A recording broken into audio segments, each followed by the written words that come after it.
இருக்கிற ஒரு மூவில பாத்தீங்கன்னா ஒரு 10 to 15 கேரக்டர்ஸ் தான் இருக்கும். லட்சம் பேர் வருவான் உள்ள. அவங்க என்ன சொல்லுவாங்க, இல்லன்னு தான் சொல்லுவாங்க, அடுத்த ப்ராஜெக்ட்ல பார்க்கலாம் தான் சொல்லுவாங்க. நம்ம அதெல்லாம் அவங்க என்ன பதில் சொல்லுவாங்களோ நம்ம முடிவு பண்ணக்கூடாது. நம்ம போறோம், நம்ம இன்னைக்கு வந்து போய் ஒரு வாய்ப்பு கேட்கறோம், கிடைச்சா சந்தோஷம், ப்ரை பண்ணிப்போம், அப்படிதான். வாய்ப்பு கொடுக்கறதே பெரிய விஷயம். அப்புறம் நான் அதுல இதுதான் பண்ணுவேன் அதுதான் பண்ணுவேன்லாம் அப்படிலாம் கிடையாது.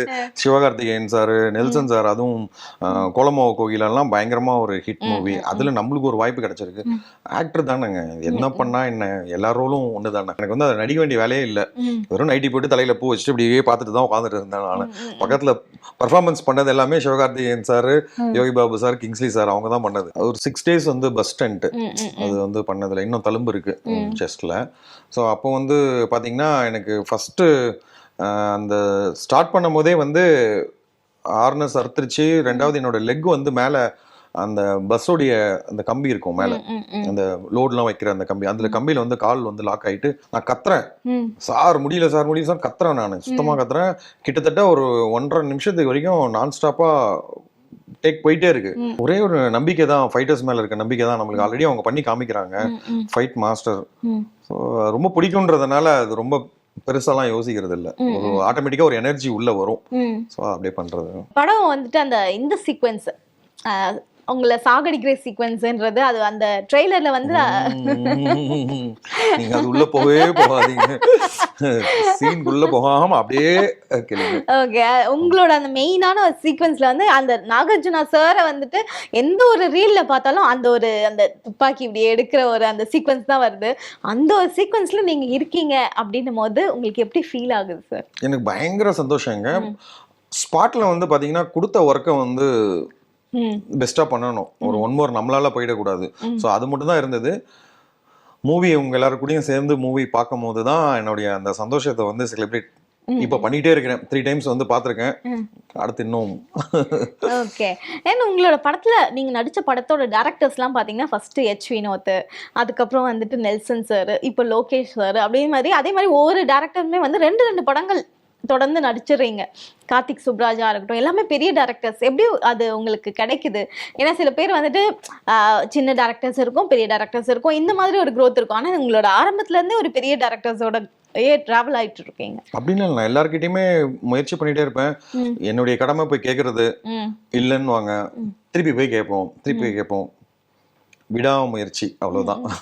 அதான என்னைக்காவது டிஸ்டர்பா ஃபீல் பண்ணிருக்கேன், டிஸ்டர்ப் பண்றோமா அந்த மாதிரி ஏதாவது ஃபீல் ஆயிருக்கு? இல்லைங்க, எல்லாருக்கும் ஆப்பர்ச்சுனிட்டி கொடுத்துட முடியாது இல்ல. இருக்கிற ஒரு மூவில பாத்தீங்கன்னா ஒரு 10 to 15 கேரக்டர்ஸ் தான் இருக்கும். லட்சம் பேர் வருவான் உள்ள.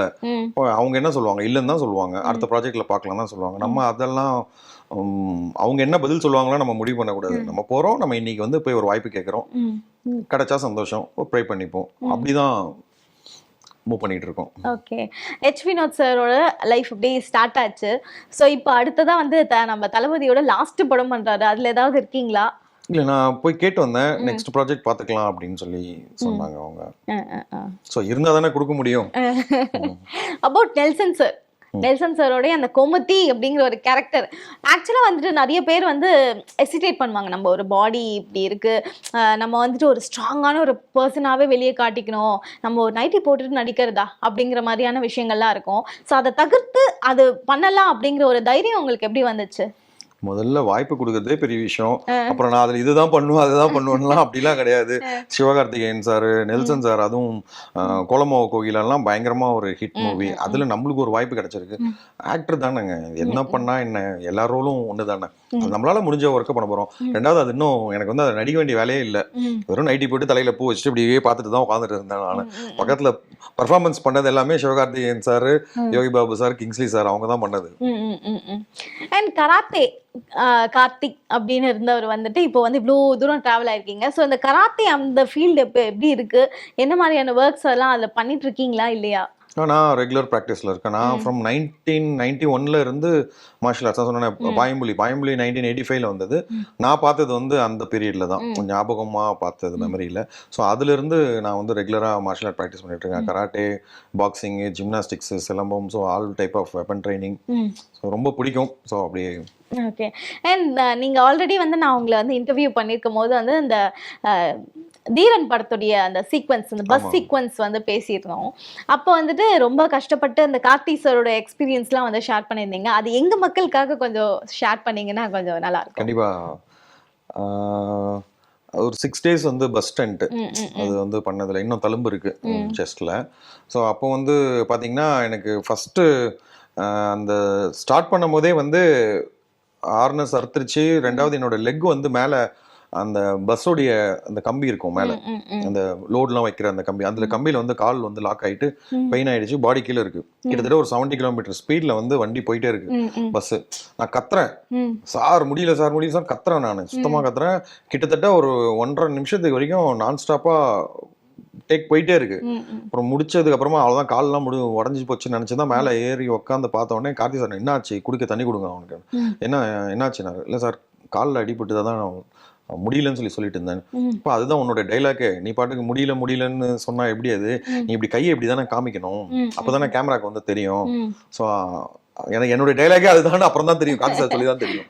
ஸோ அந்த மாதிரி. அதுக்கப்புறம் வந்து கைதியில பண்ணீங்கல்ல? ஆமா, கைதி. அப்ப அவருக்கு ரெகக்னைஸ் பண்ணாரா? எப்படி? தெரியும் அவங்களுக்கு. எனக்கு வந்து அந்த கைதியிலலாம் வந்து நல்ல ஒரு சப்போர்ட் அவர் தான் சொன்னார். அந்த ஆக்ஷன் சீக்வன்ஸ்லாம் வந்து இந்த ஃப்ரேம் வச்சிருக்காங்க, ஸோ இதில் கொஞ்சம் ஸ்பீட் கம்மியாக பண்ணிக்கலாம், இதில் கொஞ்சம் அதிகமாக பண்ணிக்கலாம். ஸோ அந்த மாதிரிலாம் வந்து கார்த்தி சார் வந்து சப்போர்ட் பண்ணாங்க. ஓகே. ஏன்னா அந்த அந்த கொஞ்சம் காலகட்டத்துக்கு முன்னாடி வந்து சொல்லுவாங்க ஸ்டண்ட் அப்படின்னாவே வந்து அர்ஜுன் சாரா இருக்கட்டும், பிரசாந்த் சார் வந்துட்டு ரொம்ப நல்லா பண்ணுவாங்க அப்படி. இப்போ நீங்க நடிச்ச ஹீரோஸ்ல யார் வந்து ஸ்டண்ட் வந்துட்டு ரொம்ப டெடிகேட்டடா பண்றாங்க அப்படியாவது ஃபீல் பண்ணீங்களா?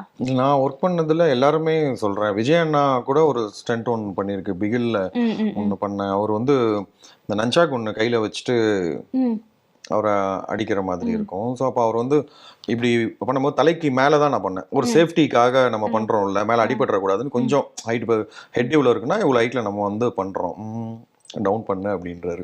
ஸோ அவ்வளோ கான்ஃபிடென்ட்டா. அதே மாதிரி அவர் டைமிங்லாம் கரெக்டாக பண்ணிட்டாங்க அவங்க. அதெல்லாம் ஒரு பெரிய விஷயம் அதை பார்க்கும்போது. ஒரு ஸ்டண்ட் அப்படின்னு நீங்க போகும்போது என்ன மைண்ட் செட்டோட சார் கிளம்புவீங்க? ஒரு பெரிய ஸ்டண்ட் பண்ண போறீங்க, ஒரு மேல இருந்து குதிக்கணும், அந்த மாதிரியான ஒரு விஷயம் நடக்கும்போது என்ன மைண்ட் செட் இருக்கும் உங்களுக்கு?